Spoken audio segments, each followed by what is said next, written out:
اسی طرح کے ہمارے عوام رہے، اسی طرح کے ہمارے رویے رہے تو پھر انجام کیسا ہوگا؟ اس کے بارے میں اندازہ لگانے کے لیے کوئی بہت زیادہ عقل شکل کی ضرورت نہیں ہے۔ بہرحال کالم میں عرض کر دیتا ہوں، اس کا عنوان ہے تبدیلی اور ترقی۔ ندیم بابر نے یہ خوشخبری سنائی ہے کہ اگر نئے ذخائر دریافت نہ ہوئے تو 12 سال بعد ملک سے گیس ختم ہو جائے گی۔ قارئین، جیسی ہماری پرفارمنس ہے، جیسی ہماری اجتماعی یا حکومتوں کی کارکردگی ہے، یقین سے کہا جا سکتا ہے کہ جیسے ہم 22-24 سالہ جدوجہد کے بعد ملک میں کوئی تبدیلی دریافت نہ کر سکے، اسی طرح گیس کے نئے ذخائر بھی تلاش نہیں کر سکیں گے، اور نتیجہ یہ ہوگا کہ ریورس میں جاری ہمارا جو اجتماعی سفر ہے اس کی سپیڈ میں اور بھی اضافہ ہو جائے گا، اور وہ زمانے لوٹ آئیں گے جو صرف گیتوں، قصوں، کہانیوں اور محاوروں میں ہی باقی رہ گئے۔ مثلاً ہمارا ایک بڑا مشہور گیت ہے، بتی بال کے بنیرے اتے رکھنی ہے۔ وہ بتی سے مراد وہاں ظاہر ہے بلب جلا کے تو نہیں بنیرے اتے رکھ دی، وہ چراغ جلائیں گے، ان زمانوں میں چلے جائیں گے۔ اچھا، پھر ایک اور محاورہ ہے، اگ لین آئی تے گھر والی بن بیٹھی۔ چولہوں میں ایک بار پھر اپلے یعنی پاتھیاں، لکڑیاں، کوئلے، برادے دکھائی دیں گے تو کھانے پینے کا ذائقہ بہتر ہو جائے گا، کیونکہ سنا ہے ہلکی آنچ پہ تیار کیے گئے کھانے زیادہ لذیذ ہوتے ہیں۔ مدتوں سے غائب ہو چکی پھونکنی اور وہ پیارا سا چمٹا بھی لوٹ آئے گا جو خاصا ملٹی پرپز اوزار ہوتا تھا، جس سے کبھی کبھی ہتھیار کا کام بھی لیا جا سکتا تھا۔ دھوئیں کے بادلوں کا بھی ایک اپنا ہی رومانس تھا۔ ایک اور اہم فائدہ یہ بھی ہوگا کہ گیس کھلی رہ جانے کے بعد بھول چوک سے ماچس یا لائٹر جلانے کی صورت میں جو دھماکے ہوتے ہیں اور جانی و مالی نقصان ہوتا ہے، اس سے بھی قوم محفوظ ہو جائے گی۔ اس لیے گیس کا نہ ہونا ہی بہتر ہے۔ نئی نسلوں، بلکہ 2-3 نئی نسلوں کو شاید معلوم نہ ہو کہ آگ لینے کے لیے آنے والی گھر والی کیسے بن جاتی تھی، تو ان بچوں کے لیے عرض کرتا ہوں کہ آپ کے جنرل نالج میں اضافہ کرنے کے لیے یہ بتانا ضروری ہوگا کہ ماضی قریب میں آگ عام نہیں ہوتی تھی۔ یہ یاد رکھیں، ماچس یہاں گورا لے کے آیا تھا، آگ نہیں ہوتی تھی۔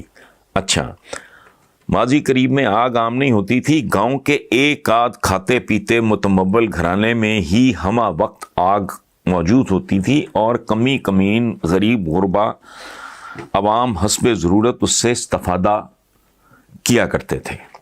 کچھ لوگوں نے تربیت یافتہ کتے بھی پالے ہوئے ہوتے تھے جن کے منہ میں اپلا یعنی پاتھی دے کر اسے چودھری کے گھر روانہ کر دیا جاتا تھا۔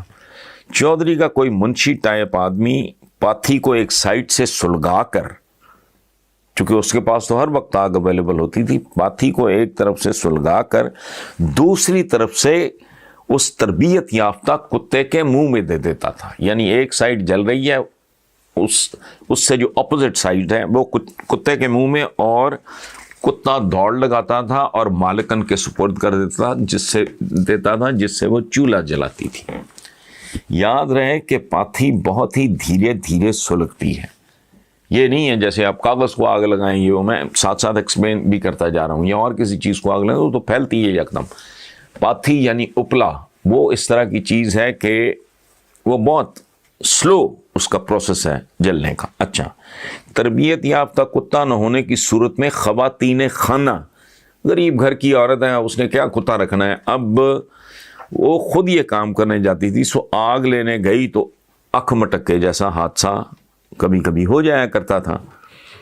چودھری، اس کے بیٹے، اس کے بھائیوں میں سے کچھ تائے چچاؤں میں سے کوئی آگ لینے والی جو ہے اس کے وہ عشق میں مبتلا ہو جاتے تھے۔ سو ایسی ہی وارداتوں کے نتیجے میں اس محاورے نے ہمارے کلچر میں جنم لیا تھا کہ اگ لین آئی تے گھر والی بن بیٹھی۔ اچھا، ہماری ترقی اور تبدیلی کس کس انداز میں جلوے دکھا رہی ہے، اس کا ایک مظاہرہ پیپلز پارٹی کی سینیٹر شیری رحمان کے ایک بیان میں بھی دیکھا جا سکتا ہے۔ شہری رحمان کا کہنا ہے 140 ارب کے ٹیکس لگا کے کوئی بھوکا نہیں روئے گا کا افتتاح ہو گیا ہے۔ میں نے اخباروں میں اس عظیم افتتاح کی تصویریں دیکھی ہیں جن میں وزیر اعظم مسکراتے ہوئے بھوکوں میں کھانے کے ڈبے تقسیم کر رہے ہیں۔ اللہ کا لاکھ لاکھ شکر ہے کہ آزادی کے 74 سال بعد آج ہم ایک ایسے مقام پر پہنچ چکے ہیں کہ خود وزیر اعظم، کمال ہے، خود وزیر اعظم اس بات کو یقینی بنا رہا ہے کہ کوئی بھوکا نہیں سوئے گا، حالانکہ اب بھی لاتعداد لوگ بھوکے سوئیں گے۔ 73 سال کے بعد 3 وقت کی روٹی سے بڑی ترقی اور تبدیلی کیا ہو سکتی ہے؟ دیکھیں، اس پہ ساتھ تھوڑی سی اور کامنٹری میں اگر کر دوں، چائنا ہمارے بعد آزاد ہوا، بہت بدحالی تھی۔ وہ اقبال نے جو لکھا تھا، گراں خواب چینی، یہ قوم افیونی تھے، بیکار لوگ تھے، کام چور لوگ تھے، حرام خور لوگ تھے، تعداد میں ہم سے بہت زیادہ تھے۔ آج چائنا سپر پاور بننے کے چکروں میں ہے، اور ادھر 74 سال بعد وزیر اعظم کیا کر رہا ہے؟ روٹی سالن کے ڈبے تقسیم کر رہا ہے۔ یہ ہے 74 سال میں ہماری ٹوٹل اچیومنٹ۔ دوسری طرف صورتحال کیا ہے؟ پھٹکار اور لعنت۔ اس کو کیسے ڈفرینشیٹ کریں ہم؟ حضرت عمر بن خطاب کہا کرتے تھے کہ دجلہ کے کنارے اگر کوئی کتا بھی بھوکا رہ گیا تو عمر اپنے رب کے حضور جواب دہ ہوگا۔ یہ صدیوں پہلے ابتدائی دنوں کے مسلمان حکمرانوں کا رویہ تھا، اسی لیے وہ سپر پاور کے درجے اور مقام تک پہنچے۔ بھوکا کتا۔ یہاں 74 سال بعد کیا ہو رہا ہے؟ اور وہ بھی ایک جملہ ہے، 74 سال بعد کوئی بھوکا نہیں سوئے گا۔ ادھر صدیوں پہلے مقام کیا ہے؟ بھوکا کتا دجلہ کے کنارے۔ اس کے لیے بھی امیر المومنین۔ ہم جس طرح کے ہمارے کرتوت ہیں، جس طرح کے ہم حکمرانوں کو منتخب کرتے ہیں، تو ہماری انتہا یہ ہے، ہمارا کلیم ٹو گلوری یہ ہے کہ کوئی اور نہیں، کوئی سیکٹری میکٹری ہوتا، کوئی ڈی جی میجی ہوتا، کوئی وزیر ہوتا ٹوٹا پجا، کوئی چھوٹا وزیر ہوتا، چلو کوئی فیڈرل منسٹر ہوتا، وزیر اعظم خود۔ حیران کن بات ہے، لیکن یہی ہماری نصیب ہے، یہی ہماری قسمت ہے۔ تو آئی ہوپ کہ شاہ زیب خان صاحب آپ کو آپ کے سوال کا جواب مل گیا ہوگا۔ پی ڈی ایم اور خاص کر نون لیگ کے اتنے سخت بیانات پہ ادارے کیوں نوٹس نہیں لیتے؟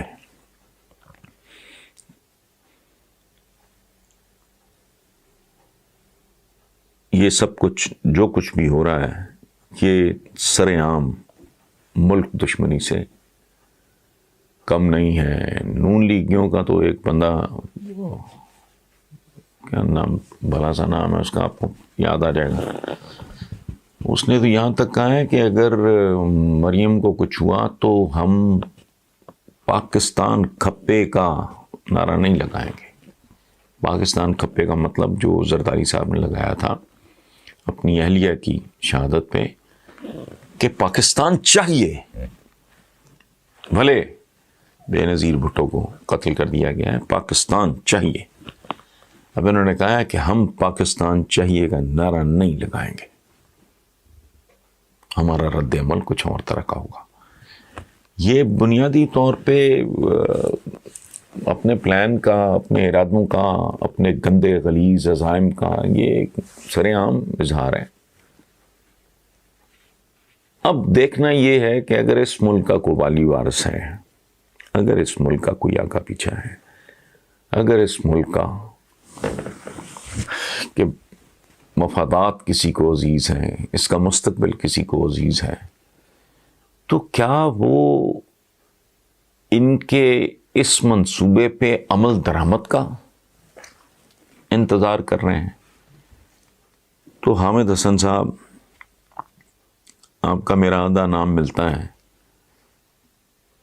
آپ جتنے حیران ہیں میں بھی اتنا ہی حیران ہوں، آپ جتنے دکھی یا پریشان ہیں میں بھی اتنا ہی دکھی یا پریشان ہوں۔ نہ آپ کے ہاتھ میں اختیار ہے، نہ میرے ہاتھ میں اختیار ہے۔ آپ کا تو مزاج مجھے نہیں پتا، میرے ہاتھ میں اختیار ہوتا تو شاید اس سوال کی نوبت نہ آتی۔ اور یہ ہمارے دوست ہیں چودھری غلام حسین، ان کا میں جملہ سن رہا تھا، غالباً انہیں کہا کہ ٹوٹے ہوئے چھتر کی طرح بڑھتے جا رہے ہیں، کب تک؟ اب یہ آپ بھی دیکھو، میں بھی انتظار کر رہا ہوں، اس سے زیادہ اس پہ تبصرہ کرنے کی ضرورت نہیں ہے۔ عمر فاروق صاحب، بنیادی طور پہ جنہیں ہم رہنما، لیڈرز، پولیٹیشنز کہتے ہیں، یہ فارچون ہنٹرز ہیں، یہ مہم جو قسم کے لوگ ہیں۔ میں 20 بار جب تو یہ بات کرتے ہوئے مجھے خود اپنے آپ پہ غصہ آتا ہے، عجیب سا لگتا ہے۔ پاکستان کو پولیٹیشین، میرا نہیں خیال، قائد اعظم محمد علی جناح کے بعد اگر کوئی ہے کوئی 1.5 پونے 2 کے قریب، تو اس سے زیادہ یہ ٹھگوں کے ٹولے ہیں۔ کوئی سلطانہ ڈاکو ہے، سلطانہ ڈاکو کے بارے میں بھی یہی کہتے ہیں نا، وہ کھاتا تھا تو لگاتا بھی تھا، لوگوں کو بھی بانٹ بونٹ دیتا تھا، بچا کھچا کو لوگوں کو بانٹ دیتا ہوگا، کوئی جگہ ہوگا، کوئی شائیہ ہوگا، کوئی اس طرح کے یہ کیریکٹرز۔ ہم بنیادی باتوں پہ غور نہیں کرتے۔ ہمارے ہاں ایک مخصوص قسم کا طبقہ ہے، 24 کروڑ کی آبادی میں میرا خیال ہے 24,000 بندہ بھی نہیں ہے، 2400 کے لگ بھگ کوئی پلس مائنس ہوگا، 2 4 5 ہزار اوپر نیچے، یہی ہیں جو گھوم پھر کے اس چکر میں کبھی اپوزیشن میں آ جاتے ہیں، کبھی حکومت میں آ جاتے ہیں، کبھی وردی بدل کے آ جاتے ہیں، بھیس بدل کے آ جاتے ہیں۔ سو پریکٹیکلی تو اگر آپ دیکھو تو آج کی حکومت بھی چند چہروں کے علاوہ وہی لوگ ہیں جو پہلے مختلف جگہوں پہ رہے ہیں۔ اس لیے ان سے ایکسپیکٹ کرنا، چونکہ جنرلی میں یہ سمجھتا ہوں، میں اب اس نتیجے پر پہنچا ہوں کہ ہماری حکومتیں نہ حکومتیں ہوتی ہیں، نہ ہماری اپوزیشن ہوتی ہے۔ یہ صرف اپوزیشن کا معاملہ نہیں ہے، یہ اسٹیٹسمنشپ، یہ کلاس کیلیبر، یہ ننگے جھوٹ بولتے ہیں، کل کچھ کہہ رہے ہوتے ہیں، آج کچھ کہہ رہے ہوتے ہیں، کل کسی کو گالیاں دے رہے ہوتے ہیں، آج اس سے جفیاں ڈال رہے ہوتے ہیں۔ کیریکٹر لیس لوگ، ایک ہوتا ہے بد کردار، ایک ہوتا ہے بے کردار، ان کا سرے سے کوئی کیریکٹر ہی نہیں ہے۔ اس لیے آپ سیریسلی ان کو نہ لیں، دعا کریں کہ لوگوں کو اگر کوئی شعور آ جائے، جو مشکل میں لگتا ہے مجھے، چونکہ وہ تعلیم اور تربیت کے بغیر آتا نہیں۔ انسان کہتے ہیں حیوان ناطق، بولنے والا جانور، اگر اس کی تربیت نہ کی جائے، اور اگر اسے اچھی تعلیم مل جائے، اچھی تربیت مل جائے، تو سرکس میں دیکھو آپ جانور بھی کیسے منظم طریقے سے، ڈسپلن طریقے سے بیہیو کر رہے ہوتے ہیں۔ تو وہ دور کا کھاتا ہے۔ یہاں یہ جھوٹ ہے بہت بڑا جو کہتے ہیں اس ملک میں شرح خواندگی اتنی ہے، لٹریسی ریٹ اتنا ہے، بالکل بوگس ہے، اور میرا خیال ہے اس سے زیادہ بھی نہیں ہے، چونکہ کوالٹی ایجوکیشن صرف بستے یا بیگ اٹھا کے اسکولوں میں جانے کا نام نہیں ہے، یا 5ویں اور پھر 8ویں اور پھر 10ویں پاس کر لینے کا، یا FA FSC کر لینے کا نام بالکل نہیں ہے۔ یہ پڑھے لکھے لوگوں کا، اب دیکھیں آپ ریموٹ علاقوں میں جائیں، پسماندہ علاقوں میں جائیں، وہاں آپ کو اور طرح کی زندگی نظر آئے گی تو بات سمجھ میں آتی ہے۔ لاہور میں تو میجورٹی جو ہے وہ ایجوکیٹڈ ہے، کبھی سڑکوں پہ ان کا حال دیکھیں آپ، نہ صحیح تعلیم ہے، کوالٹی ایجوکیشن نہیں ہے، پھر تربیت نہیں ہے۔ تو جب تک یہ نہیں ہوتا تب تک میں پرسنلی، سچی بات ہے، میں ہتھیار پھینک چکا ہوں، اور اب میں نے یہ کہنا شروع کر دیا ہے کہ یار کوئی تبدیلی آئی تو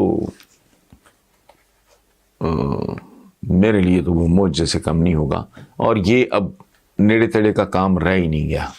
کوئی شارٹ کٹ نہیں ہے. 15 سے 20 سال میں چیخ رہا ہوں اس کا روڈ میپ ہو, کنٹینیوٹی انشور کی جائے, اور جو نام لے اس مغربی جمہوریت کا,